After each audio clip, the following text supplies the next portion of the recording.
जैसा कि नाम से ही पता चल रहा है, धनिष्ठा का मतलब है सबसे अमीर या सबसे धनवान। ये वैदिक ज्योतिष के 27 नक्षत्रों में से 23वां नक्षत्र है। चलिए आज एक बहुत ही दिलचस्प दुनिया में चलते हैं। एक ऐसी प्राचीन वैदिक व्यवस्था की बात करते हैं जो सितारों, इंसान के भाग्य और कर्मकांडों की शक्ति को एक साथ जोड़कर दिखती है। तो शुरुआत एक बहुत ही बुनियादी सवाल से करते हैं, जो असल में वैदिक ज्योतिष के केंद्र में है। क्या यह सच में हो सकता है कि जिस नक्षत्र में कोई पैदा हुआ हो वो उसके पूरे व्यक्तित्व को, उसके स्वभाव को तय कर दे? अच्छा, इस बात को और अच्छे से समझने के लिए चलिए एक उदाहरण लेते हैं, धनिष्ठा नक्षत्र का। जैसा कि नाम से ही पता चल रहा है, धनिष्ठा का मतलब है सबसे अमीर या सबसे धनवान। ये वैदिक ज्योतिष के 27 नक्षत्रों में से 23वां नक्षत्र है। तो वैदिक ग्रंथ क्या कहते हैं लोगों के बारे में पता है? इनके अंदर ना बड़े मजेदार और कभी-कभी एकदम उल्टे गुण एक साथ देखने को मिलते हैं। जैसे एक तरफ तो ये बहुत ही नरम दिल और सेंसिटिव होते हैं, लेकिन दूसरी तरफ अगर इनके साथ कुछ गलत हो जाए तो ये माफ तो शायद कर देंगे, पर उस बात को जिंदगी भर नहीं भूलते। लेकिन रुकिए, बात सिर्फ एक नक्षत्र की नहीं है।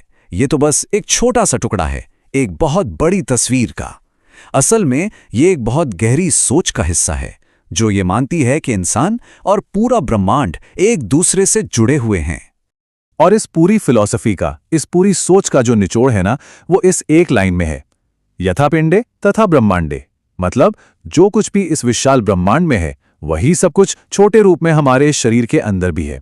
कह सकते हैं कि इंसान इस पूरे कॉस्मोस का एक मिनी वर्जन है, एक आईना है। अब सवाल यह है कि ये जुड़ाव काम कैसे करता है। इसे सबसे साफ तौर पर हम देख सकते हैं नवग्रहों के जरिए। ये वो 9 सेलेस्टियल बॉडीज हैं जिनके बारे में माना जाता है कि ये धरती पर होने वाली हर छोटी बड़ी चीज पर, हर इंसान पर सीधा असर डालते हैं। और देखिए ये कनेक्शन कितना गहरा है। हर ग्रह को हमारी जिंदगी के किसी न किसी हिस्से से जोड़ा गया है। जैसे चंद्रमा, उसे माँ से और हमारी भावनाओं, हमारे इमोशंस से जोड़ा गया है। वही मंगल ग्रह को देखिए, वो साहस और अग्नि तत्व का प्रतीक है। तो ठीक है, ये तो मान लिया कि ब्रह्मांड हम पर असर डाल रहा है, पर अगला सवाल यह है कि क्या हम भी इन शक्तियों से बात कर सकते हैं? क्या इनसे जुड़ने का कोई रास्ता है? वैदिक परंपरा कहती है बिल्कुल है, और वो तरीका है कर्मकांड। और ये कोई भूली बिसरी बात नहीं है। इस ज्ञान को आज भी महर्षि सांदीपनि राष्ट्रीय वेद विद्या प्रतिष्ठान जैसी बड़ी बड़ी संस्थानें संभाल कर रख रही हैं। ये जो कर्मकांड हैं, जिन्हें हम यज्ञ या पूजा के नाम से भी जानते हैं, ये सिर्फ कोई पूजा पाठ या सेरेमनी नहीं है। इस परंपरा में इन्हें एक तरह की टेक्नोलॉजी माना गया है, एक तरीका जिससे ब्रह्मांड की शक्तियों से कम्युनिकेट किया जा सकता है, उनसे संवाद किया जा सकता है। हाँ, ये बात सही है कि ये कर्मकांड अपने आप में बहुत कॉम्प्लेक्स होते हैं, लेकिन अगर हम इसके बेसिक स्ट्रक्चर को देखें तो वो काफी सीधा है। सबसे पहले होता है आवाहन, मतलब दिव्य शक्तियों को बुलाना। फिर होता है हवन, यानी उन्हें कुछ अर्पित करना, एक ऑफरिंग देना। और आखिर में प्रार्थना और पूजन से उनका सम्मान किया जाता है। अब इन सारे कर्मकांडों के दिल में क्या है? वो कौन सी चीज है जो इन्हें पावर देती है? वो है ध्वनि, साउंड की शक्ति। इन कर्मकांडों का जो इंजन है ना, वो है मंत्र। जब हम पुराने ग्रंथों को देखते हैं तो पता चलता है कि ये कोई ऐसे ही बोले गए शब्द नहीं हैं।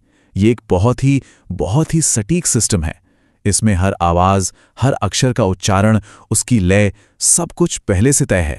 इतना ही नहीं, इन मंत्रों को पढ़ने के भी अलग अलग तरीके हैं और दोनों का अपना मकसद है। एक है संहिता पाठ, इसमें मंत्रों को एक फ्लो में, एक धुन में गाया जाता है। ये तरीका तब इस्तेमाल होता है जब कोई यज्ञ या अनुष्ठान हो रहा हो। और दूसरा है पद पाठ।